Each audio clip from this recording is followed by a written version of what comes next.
날마다 행복한 묵상 성경의 인물 26번째 주 솔로몬 네 번째 이야기입니다. 하나님 말씀은 열왕기상 11장에 있는 말씀입니다. 제가 일부를 봉독해 드리겠습니다. 솔로몬 왕이 바로 딸 외에 이방의 많은 여인을 사랑하였으니 곧 모압과 암몬과 에돔과 시돈과 헷 여인이라. 여호와께서 일찍이 이 여러 백성들에 대하여 이스라엘 자손에게 말씀하시기를 너희는 그들과 서로 통혼하지 말며 그들도 너희와 서로 통혼하게 하지 말지니라. 그들이 반드시 너희의 마음을 돌려 그들의 신들을 따르게 하리라 하셨으나 솔로몬이 그들을 사랑하였더라. 왕은 후궁이 700명이요 첩이 300명이라 그의 여인들이 왕의 마음을 돌아서게 하였더라. 자, 우리가 11장에 있는 내용들을 쭉 같이 살펴보려 합니다. 묵상 질문 1번입니다. 솔로몬의 죄는 무엇입니까? 왜 그렇게 되었다고 생각합니까? 솔로몬의 어떤 잘못된 그런 정치를 크게 세 가지로 나눌 수 있습니다. 첫째는 과도한 어떤 건축입니다. 그가 40년 동안 왕이 있으면서 24년 동안 건축을 했다라고 기록을 하고 있습니다. 근데 그가 위대한 그 솔로몬 성전을 지었죠. 그러나 그 성전은 7년 정도 걸렸습니다. 그 외의 기간들은 자기의 궁궐들과 특별히 이런 우상의 산당을 짓는 일에 많은 시간을 보냈음을 볼 수가 있습니다.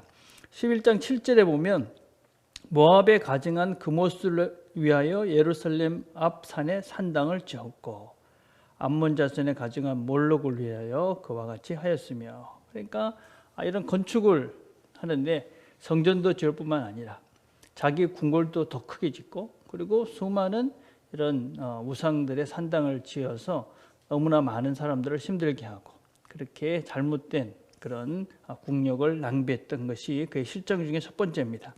두 번째는 많은 후궁을 두었습니다. 후궁이 700, 첩이 300이다. 여러분, 이런 많은 후궁을 두은 것은 어떤 면에서 정치적인 이유도 있습니다. 그 당시에는 이렇게 왕과 그다음에 이 다른 나라의 그런 그 공주들이나 그런 왕족과 결혼을 통해서 서로가 이렇게 정치적인 이익을 관계를 맺어서 서로의 관계가 이제 서로 적대국이 아니다 하는 것을 보여주기 위한 것이었죠. 그러나 그것도 역시 하나님께서 원치 않았던, 그렇게 하지 말라 했던 것이었습니다. 그러나 그는 많은 여인을 두어서 그 여인들에게 마음을 빼앗기고 그 여인들이 섬기던 그런 우상들을 섬기게 되죠.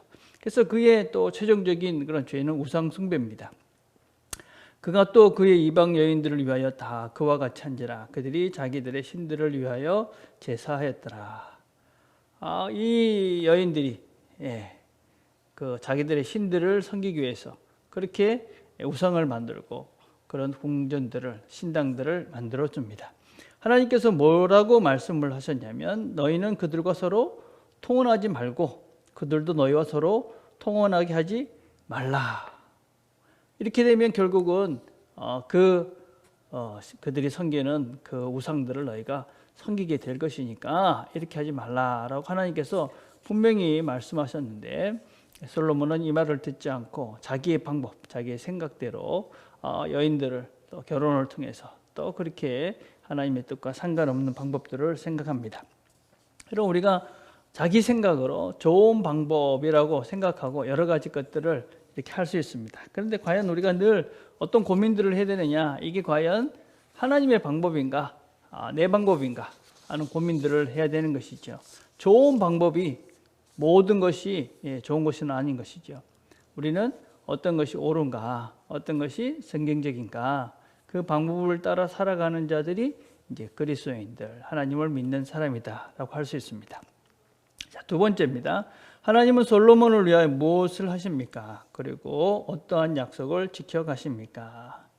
자, 11장 9절부터 12절까지 보면 여호와께서 일찍이 두 번이나 그에게 나타나시고 이 일에 대하여 명령하사 다른 신들을 따르지 말라 하셨으나 그가 여호와의 명령을 지키지 않았다. 그렇게 이야기합니다. 그리고 난 다음에 하나님께서 솔로몬에게 말씀하십니다.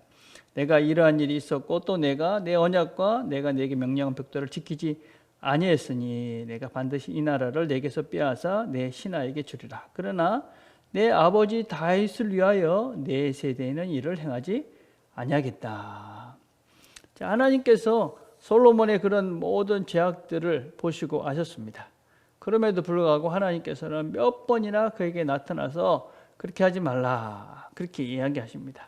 그런데도 솔로몬은 그 말을 듣지 않습니다. 그러니까 하나님께서 결정을 하십니다. 이제 이 나라를 너의 손에서 이렇게 빼앗아서 다른 사람에게 넘겨줄 것이다. 그렇게 말씀을 하시는데 그럼에도 불구하고 내가 너희 아버지와 약속을 지키기 위해서 너의 때는 하지 않고 너 다음 세대에 이 일을 이루게 하시겠다. 그렇게 말씀을 하십니다. 여러분, 이 하나님께서 이 솔로몬에게 하신 말씀을 조금 우리가 묵상을 해보면 하나님께서 그에게 끝까지 기회를 주시는 것이죠. 너희 때는 이 나라를 나누지 아니할 것이다. 이 나라가 너희 때는 그래도 여전히 하나가 되어져 있을 것이다.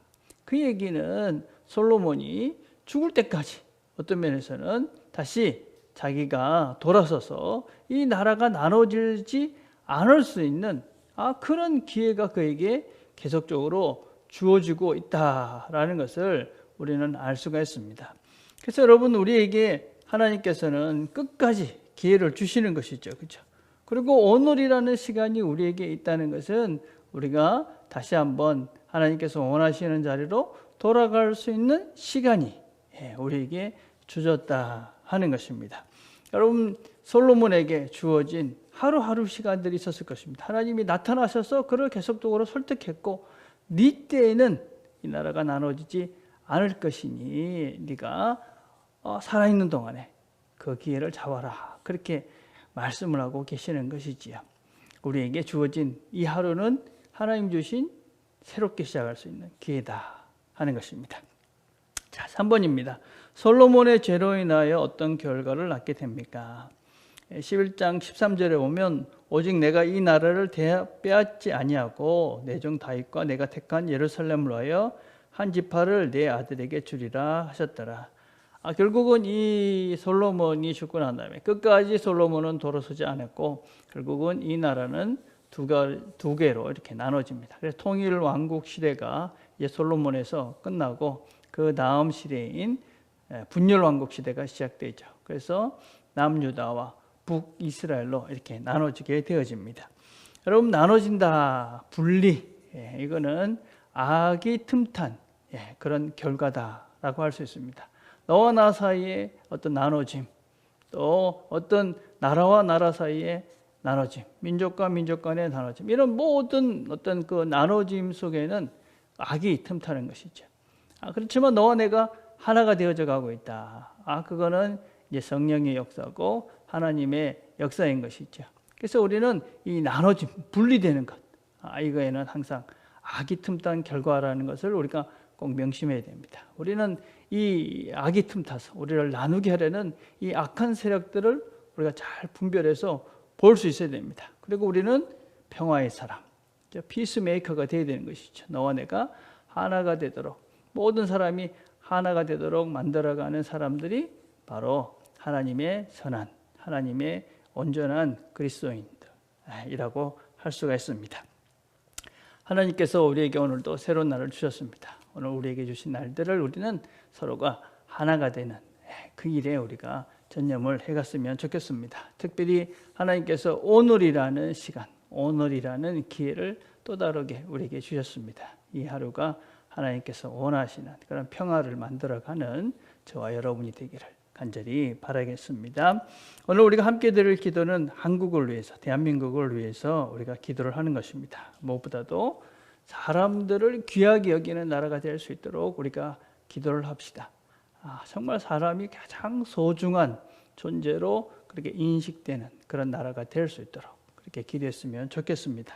두 번째는 우리가 분열과 반목에서 벗어날 수 있도록, 특별히 크리스찬들이 이런 이데올로기나 정치적 이념이나 이런 반목과 분열에 그것을 더 나눠지게 하는 존재들이 아니라 그런 모든 것들을 하나로 만들어가는 그 일에 쓰임받는 우리 자신들, 교회가 될 수 있도록 여러분들이 기도해 주시기를 바랍니다. 기도하겠습니다.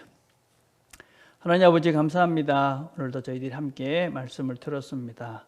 우리가 누구인지를 잘 기억하게 하시고 무엇보다도 하나님의 사람답게 하나님의 말씀의 원리대로 우리의 삶의 방향들을 잡아가고 행동들을 해가고 특별히 오늘 우리에게 주신 이 시간을 하나님 원하시는 평화를 만들어가는 귀한 하루로 잘 살아갈 수 있도록 은혜를 베풀어 주옵소서. 예수님의 이름으로 기도드립니다.